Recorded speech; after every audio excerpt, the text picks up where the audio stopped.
නමෝ තස්ස භගවතු අරහතෝ සම්මා සම්බුද්දස්ස නමෝ තස්ස භගවතු අරහතෝ සම්මා සම්බුද්දස්ස නමෝ තස්ස භගවතු අරහතෝ සම්මා සම්බුද්දස්ස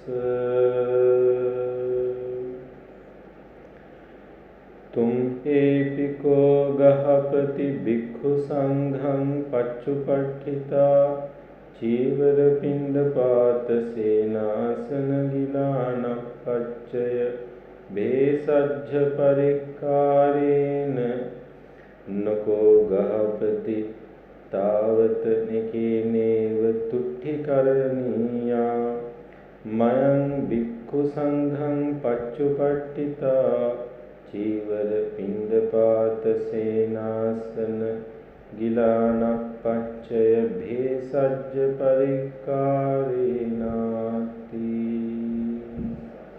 අංගුත්තර නිකායේ තුන්වෙනි කොටසේ පංචක නිපාතේ පීති කියන සූත්‍රය. මේ නම මතක තියාගන්න ලේසි නමක්. පීති සූත්‍රය. ප්‍රීතිය ගැන දේශනා කළ සූත්‍ර දේශනාව. පීති සූත්‍ර කිහිපයක් ත්‍රිපිටකයේ සූත්‍ර පිටකයේ තියෙනවා. ඒ පීති සූත්‍ර අතර අංගුත්තර නිකායේ පංචක නිපාතයට අයිති එහෙම නැත්නම් තුන්වෙනි පොතේ තියෙන සූත්‍රය තමයි අද අපි මාතෘකා කරගන්නේ.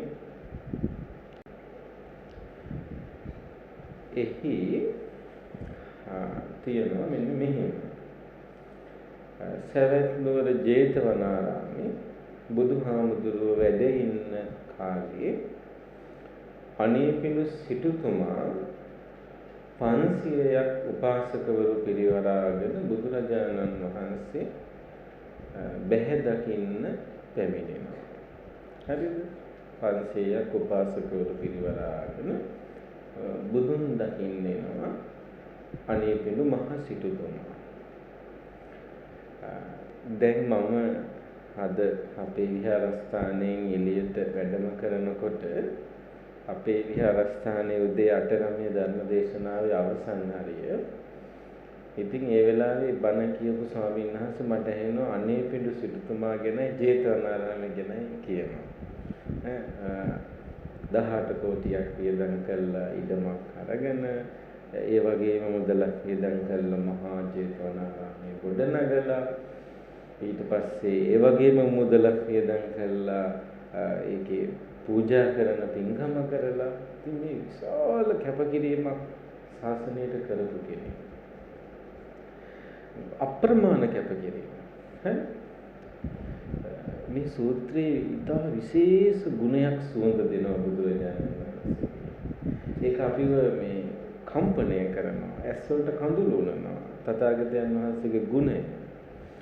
මෙච්චර පරිත්‍යාගයක් කරපු මිනිසයා, මෙච්චර ධනයක් ජේතවනාරාමයට වියදම් කරපු මිනිසයා විශාල පිරිසක් එක්ක ආවම බුදුහාමුදුරුවෝ ඒ මිනිසයාව වර්ණනා කරන්න යන්නේ නැහැ. ඒ මිනිසයාගේ ගුණ කියන්න, ඒ මිනිසයාගේ දායකයා ගැන අනිත් අය ඉස්සරහා කියන එක නෙමෙයි මෙතන කරන්නේ. උන්වහන්සේ හරි විශේෂ දෙයක් කරනවා. ඒක මම හිතන්නේ තථාගතයන් වහන්සේ හා උන්වහන්සේගේ ශ්‍රාවක පුත්‍රයන්ටම කරන්න පුළුවන් වැඩක්. ඒ තමයි තුම්හේහි කෝ ගහපති භික්ඛු සංඝං පච්චුපට්ඨිතා චීවර පිණ්ඩපාත සේනාසන ගිලාන පච්චේ බේසජ්ජ පරික්ඛාරේ. ගෘහපතිය තෙපි කියන්නේ ඔබලා භික්ෂු සංඝයාට චීවර පිණ්ඩපාත සේනාසන ගිලම්පස කියන මේ සිව්පසේ උපස්ථාන කරනවා.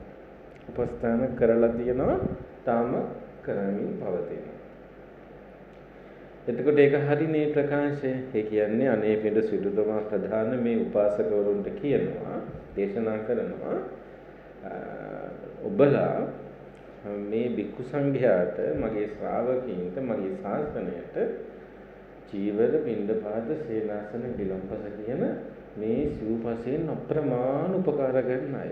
අප්‍රමාණ උදව් කරන අය. හරි? පොඩ්ඩක් නිකන් කුසල තියෙනවා. හරි? හැබැයි ඊට පස්සේ මොකද කරන්නේ? දෝංගාලා කරා. ඒකෙන් අදහස් කරන්නේ බලන්න උන්වහන්සේ කිසිම වෙලාවක අර ප්‍රත්‍යපාසුකම් අරබය තමන්ගෙන් එන්න ඕන වචනය ශාස්ත්‍රූන් වහන්සේ නමකගේ මහා කරුණා වචනේ පරදුවට තියන්නේ නෑ. ඒක උන්වහන්සේගෙන් කොහොමත් වෙන්න බෑ. නමුත් ශ්‍රාවක අපිට ලොකු ආදර්ශයක් එකකින් හම්බෙනවා. ඇත්තටම මේ සූත්‍රය කියවනකොට ලොකු වීරයක් අපිටත් එනවා. අපිට ඔයත් කරන උපස්ථාන අපිට ඔයත් කරන උදව් උපකාර අපි අපේ පැවිදි ජීවිතය ගත කරන්නේ ඔයත් හින්දා මේ පොරවන සිවුරේ ඉඳලා මේ වටාත්තේ ඉඳලා මේ පොතපතේ ඉඳලා වළඳන ගිලම්පස කෝපේ දාන වේල ඉඳලා ඔයත් අංගේ. මොකද අපි උපයපු දෙයක් නෙමෙයි අපි හරි හම්බ කරපු දෙයක් නෙමෙයි අපේ ධනයක් නෙමෙයි. හැබැයි ඒව හේතු කරගෙන පැවිද්දෙක් හැටියට ශ්‍රාවකයින්ට අපෙන් වෙන්න ඕන දෙයක් තියෙනවා නම් අපෙන් ප්‍රකාශ වෙන්න ඕන කරුණා වචනයක් තියෙනවා නම් ඒක පරදුවට තියන්න එපා ගිලම්පස ටිකකට දාන ටිකකට සේනාසනයකට සිවුරකට කියලා බුදුරජාණන් වහන්සේගෙන් තේනවනේ මේ වචන. ඒක හරිය වටිනවනේ. මොකද තථාගතයන් වහන්සේ ඊට පස්සේ දේශනා කරන්නේ ගෘහපතිය නකෝ ගහපති තාවත කේනේව තුට්ටිකරණිය. ගෘහපතිය එතකින් විතරක් සතුටු වෙන්න නම් ලෑස්ති වෙන්න එපා. සරලව කිව්වොත් ඉතින් ඇතයි කියලා හිතන්න එපා කියලා කියනවා. ඔය ටික දුන්නා කියලා ඇති කියලා හිතන්න එපා, කරගත්තා කියලා හිතන්න එපා. හරි? මොකද දේශනා කරන්නේ? ඒක මොකොත් නෑ කෙලින්ම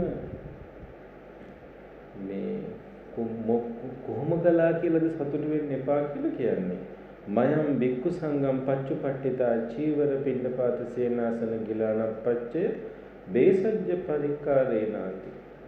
අනේ අපි මේ භික්ෂු සංඝයාට චීවර පිණ්ඩපාත සේනාසන ගිලන්පස පූජා කරනවා කියලා විතරක් සතුටු වෙන්න ලෑස්ති වෙන්න එපා කියලා කියනවා.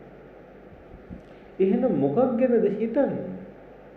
මොකක් ගැන හිතන්න කියලාද දේශනා කරන්නේ? තස්මාතිය ගහපතිය වංශික්කිතබ්බං ගෘහපතිය මෙසේ හික්මිය යුතුයි. ඔබ මෙසේ කළ යුතුයි. ඔබ මෙසේ සංඝයා බලාපොරොත්තු වෙනවා. මොකද්ද? කිත්තිමයං කාලේන කාලං පවිවේකං පීතිං උපසම්පජ්ජ විහෙරේයාමාති.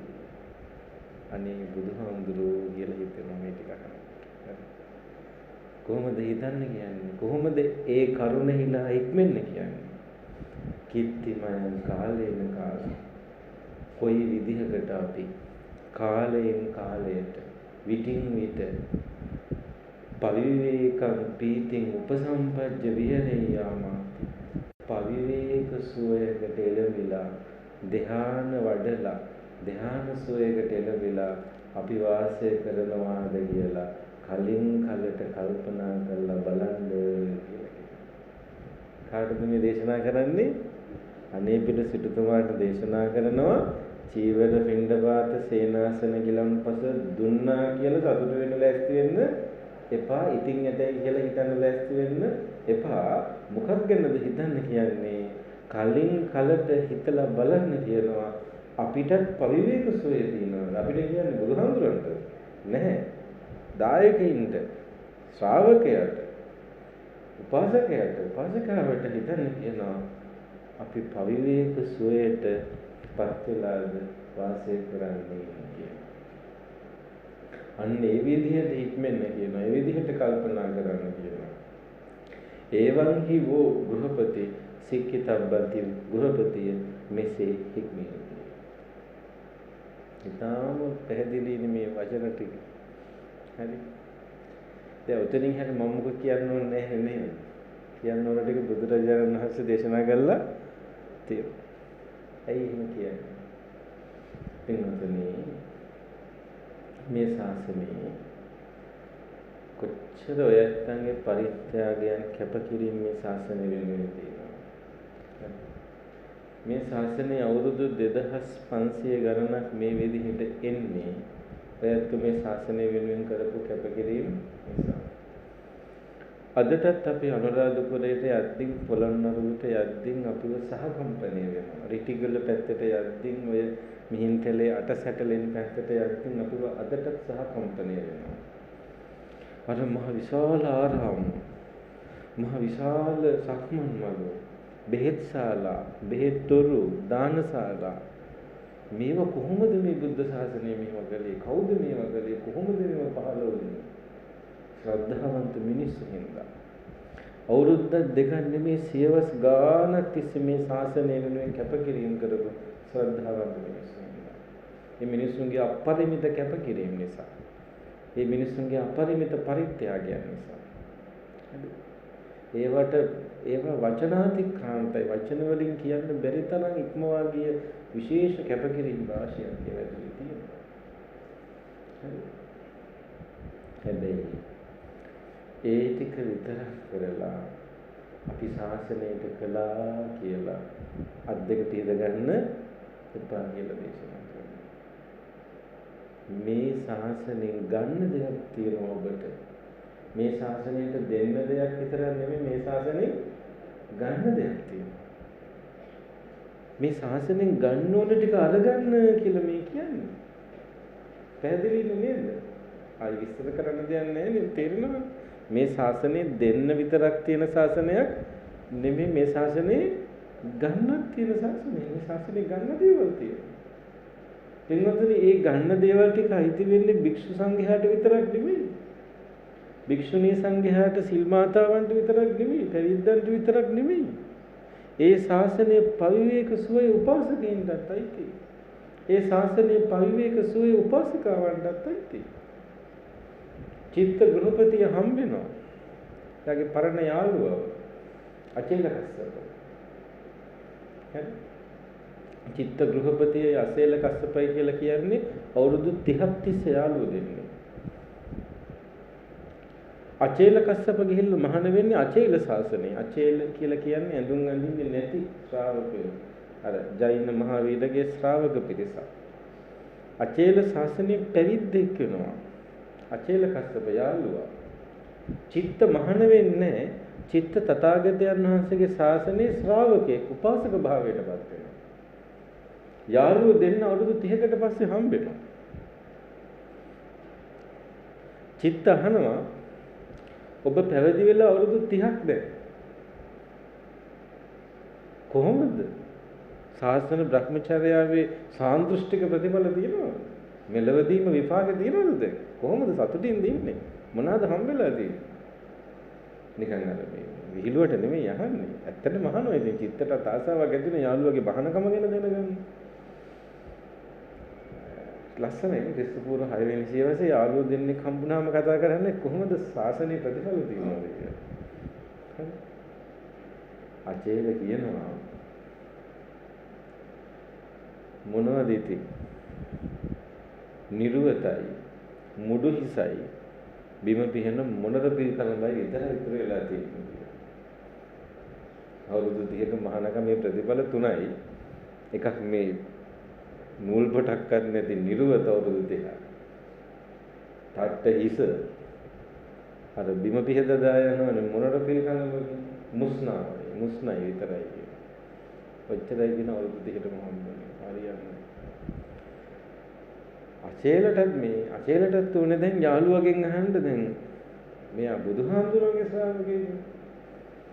අවුරුදු 30ක් බුද්ධ ශාසනයේ ශ්‍රාවකයෙක් කියලා මොනවාද? චිත්ත උත්තර දෙනවා. ලස්සනට කියනවා. මම මැරුණොත් බුදුරජාණන් වහන්සේට මගේ මරණය ආරංචි වුණා. නැවත කාම ලෝකයේ උපදින්න හේතු වෙන කෙලෙස් ධර්ම දුරු කරලම හේතු මේ මරණයට ප්‍රත්‍යනා කියලා බුදුරජාණන් වහන්සේ මංගල දේශනා කරා. ඒ කියන්නේ කවුරු වෙලාද හිටියේ? මොනවාද වෙලායි? මම මරුණොත් බුදුහාමුදුරන්ට මගේ මරණය ආරංචි වුණොත් මං ගැන මෙහෙම කියයි කියන ඉතින් මදි අවුරුදු 30. ඒ කියන්නේ මේ ශාසනයේ ජීවමානයි පණ ගැහෙන ශාසනයක්. හරි. එහෙම ශාසනයක් මේ ශාසනය. භාවනා කරලා හිටපු ශාසනයක්. අටුවා කතාවක් කියවලා බලන්න. අර හිතාපරග සිංහල බණ කතා පොතේ තියෙන්නේ. අටුවා කතාවක තියෙනවා ලංකාවේ ගිරිහඬු සෑයට ගියාය දන්නවා. ඒක තියෙන කන්දක් උඩ තියෙන නටබුන් තියෙන කන්දක් උඩ. ඉතින් ඒ කාලේ මහ සෑය හැටියට තිනකොට හරිය ලස්සනට තියෙන්නේ නැති කන්ද මුදුනේ උඩට ලස්සනට සෑය තියෙනවා.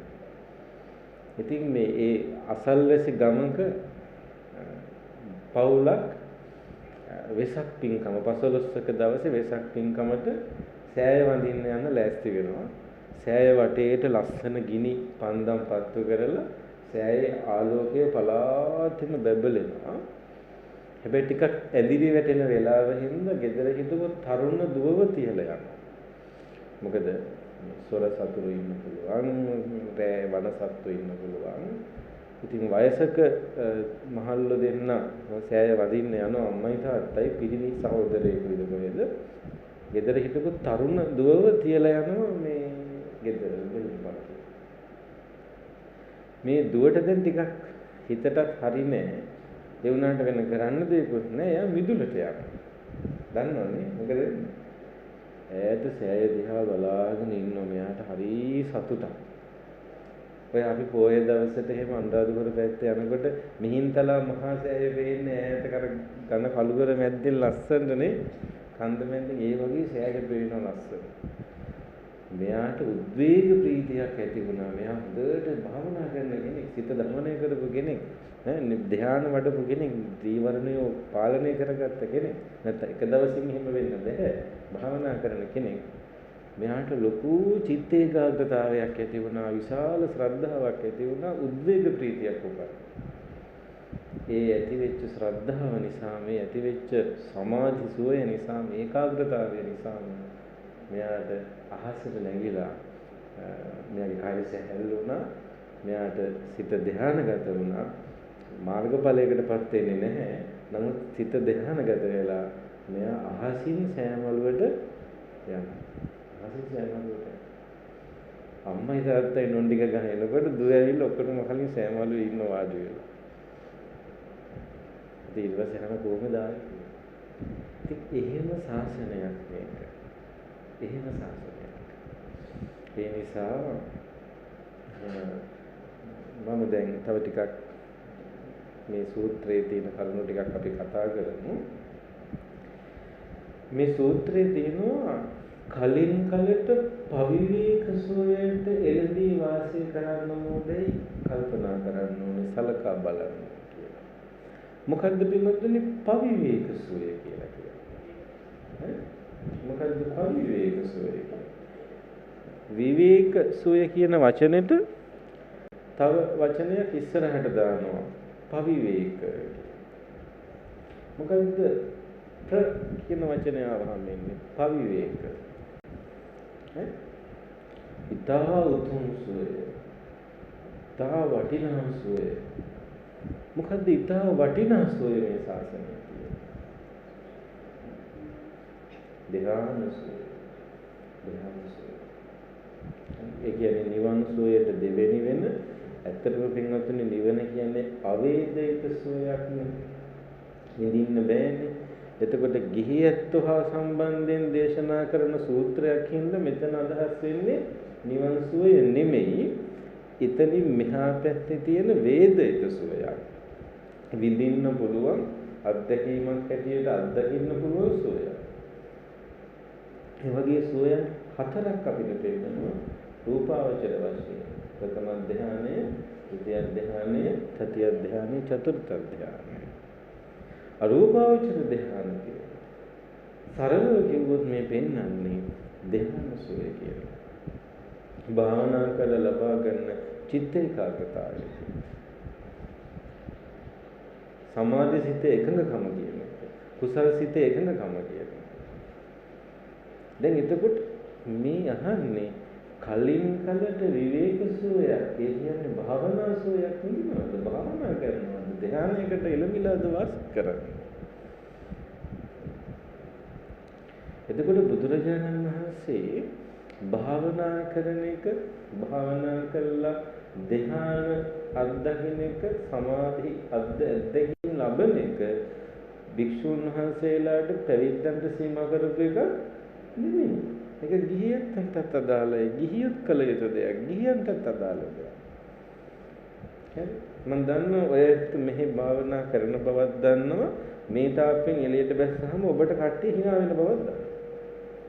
කොච්චර ඕගන ඌ ගිහියෝ කරන්නේ. කොච්චර වේගින් යන්නේ. විදර්ශනා වඩන්නේ. ඒවා මේ හාමුදුරුවන්ට තියෙන ඒවා නෙවෙයි. කියලා මිනිස්සු අහනවා. මිනිස්සු කතා කරනවා. අපිට අභිමානයක් අපිට පෞරුෂයක් අපිට කොන්දක් තියෙන්න ඕනේ නෑ. මේ ශාසනයේ ධ්‍යාන වඩන එක භාවනා කරන එක සමත විදර්ශනා වඩන එක භික්ෂුන් වහන්සේලාට විතරක් අයිති වැඩක් නෙමෙයි. මේක අපිටත් අයිති. මේ ශාසනයේ බුදුහාමුදුරන්ගේ විතරක් නෙමෙයි. මේ ශාසනයේ භික්ෂුන් වහන්සේලාගේ විතරක් නෙමෙයි. මේ ශාසනයේ භික්ෂුණීන් වහන්සේලාගේ විතරක් නෙමෙයි. මේ ශාසනයේ සිල්මාදාවන්ගේ විතරක් නෙමෙයි. මේ ශාසනයේ උපාසකයන්ගේ විතරක් නෙමෙයි උපාසිකාවන්ගේ විතරක් නෙමෙයි අපි ඔක්කොගෙම ශාසනය. එහෙනම් මේ අත්දැකීම අපි ඔක්කොටම අයිති. මේ අත්දැකීම අපි ඔක්කොටම අයිති. ඒ නිසා හොඳට මතක තියාගන්න. හරිද? දන් දෙන්න, පිළිකර පූජා කරන්න, වක් පිළිවෙත් කරන්න, ගිලන්පස පූජා කරන්න, වන්දනාමාන කරන්න. ඒ ඔක්කොම හොඳට කරන්න. හැබැයි ඒ ඔක්කොම කරන ගමන් පැත්තකට වෙලා ඇස් දෙක තියාගෙන භාවනා කරන්නත් පුළුවන්කමක් තියෙනවා. ඒක අපේ යටි වෙන්නේ. එහෙම නැත්තම් අනිත් ටික කරන්න නම් ඕන ශාසනයක ඕන ශ්‍රාවකයෙකුට බැරි කම නෑ. ඒකත් මතක තියාගන්න. තරහ වෙන්න එපා කිව්වට. චෛත්‍යයක් හදන්න වැලි ගල් ගඩොල් සිමෙන්ති ටික දෙන්න ඕන මිනිස්සෙකුට බැරි කම නෑ. කතෝලික ඇත්තෙකුට බැරිද බුද්ධ ශාසනයට කියලා ඉවර වෙලා වැල්ලෝරියක් බාන්න. වැල්ලෝරියක් බාන්න වෙන මොකුත් ඕනේ නෑනේ සල්ලිනේ ඕනේ. ගඩොල් ලෝරියක් බාන්න බැරිද? ඔය ඇත්ත කරන කැපකිරීම අව탁සේරු කරනව නෙමෙයි. හැබැයි ඒ ටික කරන්න බුදුහාමුදුරන්ගේ ශ්‍රාවකෙක් වෙන්න ඕනේ. දන් ටිකක් දෙන්න බැරිද? ඔය හොඳ කේටරින් සර්විස් එකකට සල්ලි ටික දැම්මම හොඳට ධනෙ ටික දෙන්න. නැත්තම් උයලා වුණත් දෙන්න පුළුවන්. මේකට බුද්ධ ශාසනයේම ශ්‍රාවකෙක් වෙන්න ඕනේ නේ. සීචීවරය පූජා කරන්න, කටින පින්කමක් පූජා කරන්න, එහෙම නැත්තම් මේ වෙන පූජාවක් කරන්න බුදුහාමුදුරන්ගේ ශ්‍රාවකෙක් වෙන්න ඕනෙම කියලා එක නේ. ඕන කෙනෙකුට කරන්න පුළුවන්. වෙන ශාසනවල ඇත්තොත් වෙන ශාසනවල ශ්‍රාවකයෝ ඒ ශාසනවල ඒ ශාස්ත්‍රඥ වහන්සේලාට ඔය කරන පූජා ටික කොහොම කරනවා? ඔය ටික කොහොමද කරනවා? ඉදිපන්දම් පත්තු කරන ඒවා මල් පාන් පූජා කරන ඒවා කරනවා. ඒවා කරන්න එපා කියනවා නෙමෙයි. හැබැයි මේ ශාසනයේ ඒක නෙමෙයි විශේෂත්වය. ඔය කිසිම ශාසනයක කෙනෙකුට බැහැ ගහක් මුල වාඩි වෙලා ඇස් දෙක පියාගෙන ප්‍රථම ධ්‍යානයක් දකින්න. කාමයන්ගෙන් විනිර්මුක්ත සුවයක් තියනවා කියලා හඳුනගන්න වෙන ශාසනයක ශ්‍රාවකයෙකුට. ඒක මේ ශාසනයේ ශ්‍රාවකයෙකුට විතරයි පුළුවන්. විවිච්ඡේව කාමේ විවිච්ඡ අකුසලේ සවිතක්කං සවිචාරං විවේකජං පීති සුඛං පඨම ඥානං උපසම්පජ්ජති. කාටද පුළුවන් මේ වැඩ ටික කරන්න? පුළුවන්ද? වෙන කාටවත් කරන්න. වෙන කාටවත් කරන්න. හින්දු ආගමේ හිටියත්, කතෝලික ආගමේ හිටියත්, ඉස්ලාම් ආගමේ හිටියත්, යුදෙව් ආගමේ හිටියත්, නිරාගමිකව හිටියත් මේ වැඩේ වෙන්නේ නෑමයි. හරි. මම හොඳට බලලා තියෙනවා ඔය ස්වාමි විවේකානන්ද, පරමහංස යෝගානන්ද වගේ Hindu දර්ශනයේ, Hindu ශාසනයේ ඉහළින්ම හිටපු යෝගීන් තුල පවා මේ අපි කතා කරන කාමයන් ඉක්මවා ගිය, අකුසල ඉක්මවා ගිය ධ්‍යාන ගැන කතා කරලා නැහැ. එතන තියෙනවා සමාධි මට්ටමක්. හැබැයි ඒක ඊටාම ලෞකික මට්ටමේ සමාධි ගුණයක් තිබිලා තියෙනවා. හැබැයි මේ ධ්‍යාන ස්වභාවය මේ සම්මා සමාධියට අයිති වෙන ප්‍රථම ධ්‍යානයේ ඉඳලා චතුර්ථ ධ්‍යානයේ අරූපාවචර ධ්‍යාන දක්වා කොටස වෙන කිසි ශාසනයක නැහැ. මොහොම බලකීමෙන් ඒකට කියන්න පුළුවන්. හරි. එතකොට මේ අද්දකීම මේ සජීවී අද්දකීම මේ පවිවේක සෝය මේ කාමයන් නික්මවාගේ සෝය. හරි. මේක ඉතාම වැදගත්. ඉතාම වැදගත්. ඒ නිසා පොඩි වෙලාවක් හරි අපිට පුළුවන් නම් අපේ දවසේ කාලයක් වෙන් කරගන්න සමාධියක් දියුණු කරගන්න ධ්‍යාන අධ්‍යක්ීම දියුණු කරගන්න ඉතාම වැදගත්. හරි. සාරිපුත්ත මහරහතන් වහන්සේ පසකින් වැඩ ඉඳලා මේ වචනෙට බුදුරජාණන් වහන්සේ දේශනා කරපු වචනෙට තවත් එකතු කරනවා. අපි කියන්නේ අලගු තියනවා කියන්නේ. සාරිපුත්ත මහරහතන් වහන්සේ ඒකට සාදුකාර දීලා ඒ වචනෙට තවත් කොටසක් එකතු කරනවා. තවත් අලගු තියනවා. ඒ කියන්නේ හඬේ පිටුසුමුද්දිටතුමාට සාරිපුත්ත මහරහතන් වහන්සේත් එකතු වෙලා තවත් ටිකක් සැරට කියනවා. හරි. වහන්සේ ආශ්චර්යයි අద్භූතයි ස්වාමීනි භාග්‍යවතුන් වහන්සේ මේ සුභාෂිතමය මේක හරිම වටිනවා කියපු එක. මෙයාට කියපු එකමයි හොඳ මේ ටික. කියලා සාරිපුත්ත මහ රහතන් වහන්සේ පැත්තකින් ඉඳගෙන අර වචනේට හොඳට අලගු තියලා උදව් කරලා ඒකට අනුබල දෙනවා. අනුබල දීලා ගෘහපතිය අර විදිහටම අර ටික දේශනා කරනවා. මොකද්ද? තථාගතයන් වහන්සේගේ වචනේ නැවත සාරිපුත්ත මහ රහතන් වහන්සේ පුනර්වචනය කරනවා. නැවත දේශනා කරනවා. තෙපි මේ ශාසනය වෙනුවෙන් පින්ඩපාත සේනාසන, ජීවර පින්ඩපාත සේනාසන ගිලානප්පච්චය ආදී පරිස්කාර පූජා කළ පමණකින් සතුටු විය යුතු නැහැ. මේ ශාසනයේ කලින් කලට පවිවේක සුවයට එළඹිලා වාසය කරන්න ඕනේ කල්පනා කරන්න ඕනේ. ඒ වෙනුවෙන් උත්සාහවත් වෙන්න ඕනේ කියලා සරියුත් මහ රහතන් වහන්සේ ඒකට නැවත පුනර්වචනය කළා. ඒකම පුනරුච්චාරණය කරනවා. ඊළඟට සාරිපුත්ත මහ රහතන් වහන්සේ මේකට තව කොටස් එකතු කරනවා. අන්න මොනවද එකතු කරන්නේ?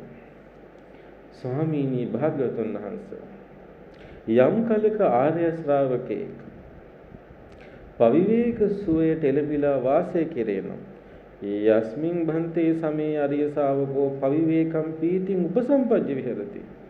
පංචස්ස ඨානානි තස්මින් තමේන සමේන හොಂತಿ. එයාට කරුණු පහක් නැහැ. කවුරු හරි ආර්ය ශ්‍රාවකේ කලින් කලට පවිවේක සුවයට එළඹිලා වාසය කරනවා නම් ස්වාමීනි භාග්‍යවතුන් වහන්සේ එයාට මේ කාරණා පහ නැහැ කියලා වදාරනවා. දැන් මේ කවුද වදාරන්නේ? සාරිපුත්ත මහ රහතන්. දැන් තේරෙනවද බුදුරජාණන් වහන්සේ දේශනා කරපු කොටසට සාරිපුත්ත මහ රහතන් වහන්සේ තව කොටසක් එකතු කරනවා. ඒක භාග්‍යවතුන් වහන්සේගේ වචනයට උඩින් ගිහිල්ලා නෙමෙයි. උන්වහන්සේගේ වචනයට යටත් වෙලා. උන්වහන්සේගේ වචනේ නැවත පුනර්වචනය කළා. නැවත ඒක පුනරුච්චාරණය කළා. ඒක සුභාෂිතයක් කියලා ඒක අනුමෝදන් වෙලා තව කොටසක් සාරිපුත්ත මහ රහතන් වහන්සේකට එකතු කරනවා. කොහොමද එකතු කරන්නේ? ස්වාමීනි භාග්‍යවතුන් වහන්සේ කවුරු හරි කෙනෙක් පවිවේක සෝයට එළඹිලා යම් ආර්ය ශ්‍රාවකෙක් පවිවේක සෝයට එළඹිලා වාසය කෙරේම එයාට යම් පිස්ස කාමෝපසංගිතං දුක්ඛං දෝමනස්සං තම්පිස්ස තස්මින් සමේන හෝති. එයාට උන් මතක තියාගන්න කාරණා පහක් මෙතනදී කියවෙනවා. කාමයන් හේතු කරගෙන උපදින දුක් දුම්නසක් වේනවා. එසමයෙහි ඕහට එය නැත. පළවෙනි එක. කාමයන් හේතු කරගෙන උපදින දුකක් දුම්නසක් තියෙනවා.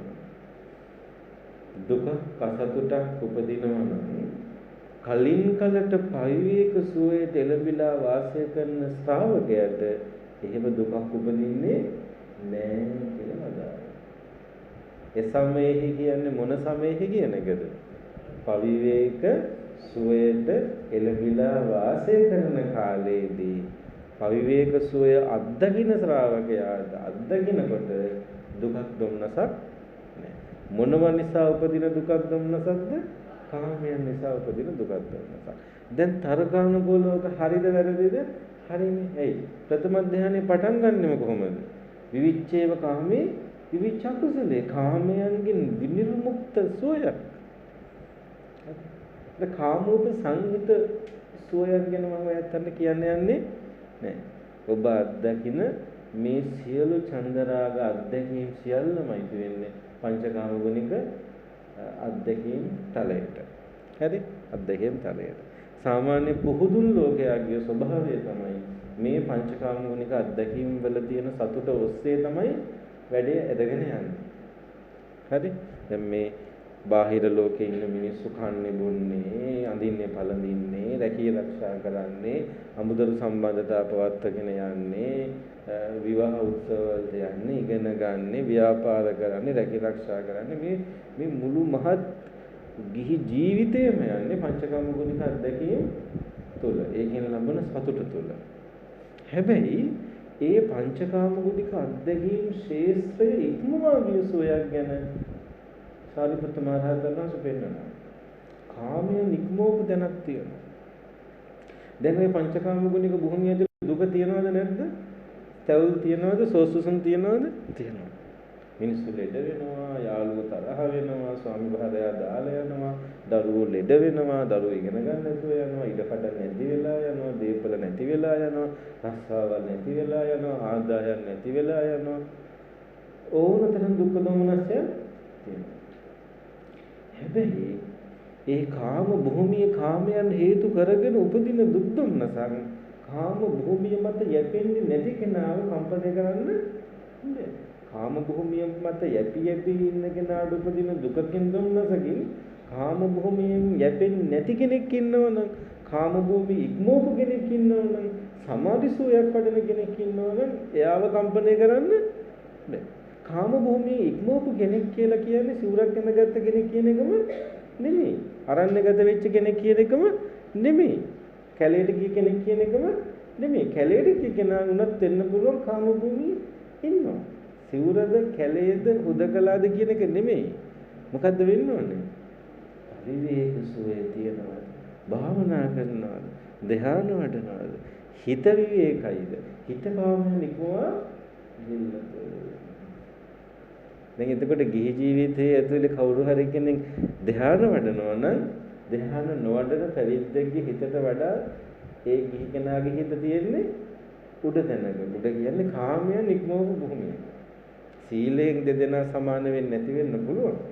හැබැයි කාමයන් ඉක්මවපු ස්වභාවය ඇතුලේ මේ බාහිර සමාජයේ දුක දුම්නසට මුහුණ දෙන්න තියෙන අභිමානය ඇතුලේ ධ්‍යාන වඩන කෙනා, පීති සුවේ වඩන කෙනා, පවිවේක සුවේ වඩන කෙනා ඉස්සරහෙන් ඉන්නවා ගිහි ජීවිතය ඇතුලේ හිටියා. දැන් එතකොට ගිහි ජීවිතයේ ඇතුලේ තියෙන ඇත්තටම ප්‍රශ්න වලින් නිදහස් වෙන්න තියෙන මාවත තේරෙනවද නැද්ද? ගෙදරින් යන්න ඕන කියලා එකක් නැහැ. කැලේට යන්න ඕනෙම කියලා එකක් නැහැ. ඇඳුම වෙනස් කරන්න ඕනෙම කියලා එකක්, කොණ්ඩේ කපන්නම ඕනේ කියලා එකක් නැහැ. මොකද්ද තියෙන්නේ? සමාධිය වඩන්න, ධ්‍යාන වඩන්න, පවිවේක සෝය වඩන්න, සමාධි අධ්‍යක්ීම්, සජීවී අධ්‍යක්ීම් වඩන්න. කාමයන් නික්මවා ගිය තැනක ස්ථාවර වෙන්න, කාමයන් නික්මවා ගිය භූමියකින් යැපෙන්න, කාම භූමියෙන් යැපෙන්න. අන්න එතකොට මොකද වෙන්නේ? පළවෙනි එක කාමයන් නිසා උපදින දුකක් දුම්නසක් වෙනම් එය නැත. ඊළඟට දෙවෙනි එක ඒ සමයේ කාමෝපසංහිත වූ යම් සුවසොම්නසක් වෙනම් ඒ සමයේ ඕහට එද නැත. කාමෝපසංහිත සුවයක් සතුටක් තියනවා නම් ඒකත් නැහැ කියලා බබා. කාමයන් නිසා උපදින සුවය ඒකත් නැහැ.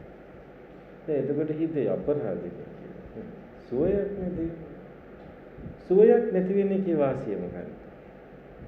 කාමයන් නිසා උපදින සුවයක් නැති වෙන්නේ කේ වාසිය මොකද? ඒක අනිවාර්යයෙන්ම කාමයන් නිසා උපදින සුවයක් කොයි වෙලාවක හරි දුකක් වෙන්න පුළුවන්. එතකොට කාමයන් නිසා උපදින සුවයක් නැහැ කියලා කියන්නේ ඒකයි දුකක් වෙන්නේ නැහැ කියන්නේ. හරි? කාමයන් නිසා උපදින සුවයකුත් නැහැ. කාමයන් නිසා උපදින දුකකුත් නැහැ. මුකුත් නැද හින්දා දුකකුත් නැහැ. ඊළඟට අකුසලෝපසංහිත දුක් දුම්නසක් වෙනම් එසා මේ යෝහට ඒද නැත. අකුසලයක් නිසා උපදින දුකක් වේනම් ඒකත් නැහැ කියලා වදාළා. ඔක ඇත්තටම සමානයි ගොඩක්. ලොකු වෙනසක් නැහැ මේ වචන අතර. ඔක ගන්න ඕනේ අර ප්‍රථම ධානයේනේ පෙන්වන්නේ කාම භූමියයි විවේක භූමියයි අතර තියෙන පරතරය ગેප් එක. එතකොට ප්‍රථම ධානයේ විස්තර කරනකොටම ඇත්තන්ට මතකයි විවිච්ඡේව කාමේ විවිච්ඡ අකුසලේ. ඒකයි පෙන්වන්නේ අකුසලයෙන් තොර විවේක සුවයක් තියෙනවා. ඒ අකුසලයෙන් තොර සුවය ඇතුලේ දුකකුත් නැහැ, සතුටකුත් සැපකුත් නැහැ. ඊළඟට අකුසලයෙන් තොර භූමිය ඇතුලේ කාමයන්ගෙන් තොර භූමිය ඇතුලේ සුවයකුත් නැහැ, සැපකුත් නැහැ. අකුසලයෙන් තොර විවිච්ඡේව කාමී විවිච්ඡ අකුසලේ. අකුසලයෙන් තොර භූමිය ඇතුලේ සුවයක් නැහැ. ඒ වගේම දුකකුත් නැහැ. ඒතරම් කාරණා දෙකයි. දුක් දුම්නසක් වේනම් එද නැත, සුව සොම්නසක් වේනම් එද නැත. පැහැදිලි නේද? එතකොට කාරණා හතරක් වදාලා කාම භූමියෙන් නික්මෙන කෙනා, කාම භූමිය ඉක්මවා ගිහිල්ලා හිතන කෙනා, ධ්‍යාන වඩන කෙනා, පවිවේක සුවය දියුණු කරන කෙනාට කාමයන් නිසා උපදින දුකකුත් නැහැ, කාමයන් නිසා උපදින සැපකුත් නැහැ, අකුසලය නිසා උපදින දුකකුත් නැහැ, අකුසලය නිසා උපදින සැපකුත්. දැන් පස්වෙනි එක හරිය සියුම් එකක්. හරිය සියුම් එකක්. මොකද්ද? ඒ සමයෙහි ඕහට කුසලෝපසංහිත යම් දුකක් දුම්නසක් වේනම් එද ඕහට එසමයෙහි නැත. කුසලය නිසා හෝ වේවා දුක දුම්නසක් උපදිනවා නම් ඒ සමයෙහි ඕහට එයද නැත. කුසලය නිසා සාමාන්‍යයෙන් දුකක් දුම්නසක් උපදින්නේ නැහැ. හැබැයි මෙතන පෙන්වන්නේ මේ අපි කතා කරන කුසල භූමිය නෙමෙයි. අර පවිවේක සුවයට සමාධි භූමියට සාපේක්ෂව ගත්තාම ධ්‍යාන වඩන කෙනා S2 පියාගෙන නීවරණියෝ යටපත් කරගෙන ප්‍රථම ධ්‍යානය, ဒုတိ ය ධ්‍යානය වඩන කෙනාට කුසලය නිසා උපදින සුවයක් මිස කුසලය නිසා උපදින දුකක් ඇත්තේම නැත කියන සාපේක්ෂ ධර්මතාවය තමයි පෙන්වන්නේ. පැහැදිලිද? තවත් සරලව කිව්වොත් ඇත්තටම භාවනා කරන කෙනා වෙන වෙන කුසල ධර්මයන් සම්පූර්ණ කරන්න වෙහෙස වෙන්න යන්නේ නැහැ කියලා. හරි?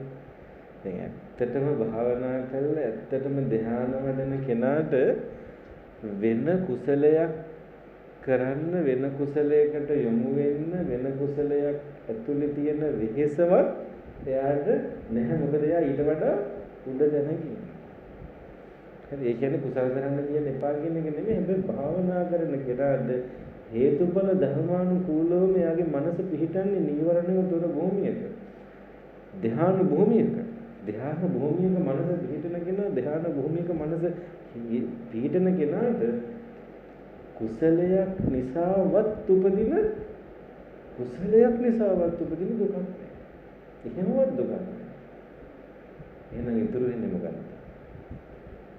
වෙන්නේ මොකක්ද? පහක් කියවුවහම කුසලෝපසංහිත සුවය සොම්නසක් විතරයි ධ්‍යාන වඩන කෙනාට ඉතුරු වෙන්නේ. ඒක විතරයි නෑ කියලා කියන්නේ නැත්තේ. කුසලෝපසංහිත සුවයක් තියෙනවා. ඒ කුසලෝපසංහිත සුවය විතරයි. කුසලයේ නිසා උපදින සැපක් තියෙනවා. ඒ කුසලයේ නිසා උපදින සුවය විතරයි ධ්‍යාන වඩන කෙනාට, පවිවේක සුවය වඩන කෙනාට ඉතුරු වෙන්නේ කියලා නොකියා මේ දේශනාවේ කියනවා. ඉතින් මදිද ඔය ටික? හරි. ඉතින් මේ මනුෂ්‍ය භවයක් ලැබලා මේ කෑලි වලට මිනිස්සු පිදුරු වගේ පාරේ මැරිලා යන ලෝකෙක ඉපදිලා. හරි. මිනිස්සු ලෙඩ වෙලා කෑලි නැතුව ඉපදෙන ලෝකෙක. පිළිකා රෝහල් වල මන්දමානසික රෝහල් වල පොර වාට්ටු වල හදිසි අනතුරු වංශවල මිනිස්සු විලාප තිය දුක් විඳින ලෝකෙක. මහපාරේ මිනිස්සු මල මුත්‍ර ගොඩවල් වල වැටිලා විලාප තියෙන ගද ගහන ලෝකෙක. පාතාල ලෝකෙ මිනිසුන්ව පෙනේර වගේ වෙන්න කෑලි යන වෙඩි තියලා තියෙන ලෝකෙ. තථාගතයන් වහන්සේ අප වෙනවා, බුදුහාමුදුරන්ගේ ශ්‍රාවකයෝ අප වෙනවා. මේ මාර්ගය වඩන කෙනාට ඉතුරු වෙන්නේ කුසලෝපසන්නත සෝයක් විතරයි. කුසලයක් නිසා උපදින දුකක්වත් ඉතුරු වෙන්නේ නැහැ. කුසලයේ නිසා උපදින සෝයක් විතරයි ඉතුරු වෙන්නේ. ඉතින් මේ මනස ජීවිතයේ අර්ථය එතනදී ඊට වඩා ඕනේ නැහැ මේ ශාසනයේ. මේ භාගතුන් වහන්සේ අප වෙන ටික ඇතිනේ අපිට. මොකද මේක කරුණාට පස්සේ හම්බෙනවා කියන එකක් මේ ජීවිතේ මේ දැන් හම්බෙන සුවය. ඒ නිසා අපි හරි භාග්‍යවත් මිනිස්සු. අපි හරිම භාග්‍යවත් මිනිස්සු. මෙතන ඉන්න අපි හැමෝගෙම ජීවිතවල ධර්මාසනේ ඉන්න මගේ ඉඳලා කඳුළු කතාවල් තියෙනවා. දුක් සහිත කතාවල් තියෙනවා. පහිමි වීම තියෙනවා. මේ තාප්පෙන් එහා පැත්තේ ඉන්න අප්‍රමාණ මිනිස් වර්ගයාටත් ඒ වගේ කඳුළු කතාවල් දුක් කතාවල් තියෙනවා. හැබැයි මේ මිනිස්සුයි අපි අතර වෙනසක් තියෙනවා. මොකක්ද? ඒ මිනිස්සු තාම දන්නේ නැහැ එකකින් ගැලවෙන්න පාන මොකක්ද කියලා. ඒ නිසා මේ මිනිස්සු ඒ දුකේම තාම අඬනවා. දුකේම ඉන්නවා. අපි හරි භාග්‍යවන්ත මිනිස්සු. අපි දන්නවා අපිට අපේ ප්‍රශ්නයක් තියෙනවා.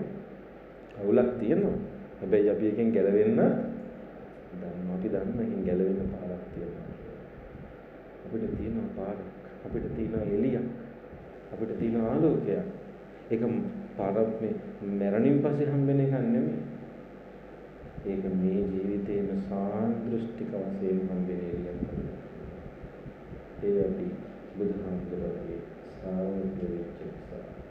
ඒ නිසා ඇත්තටම බුද්ධ ශාසනයේ ශ්‍රාවකෙක් කියලා.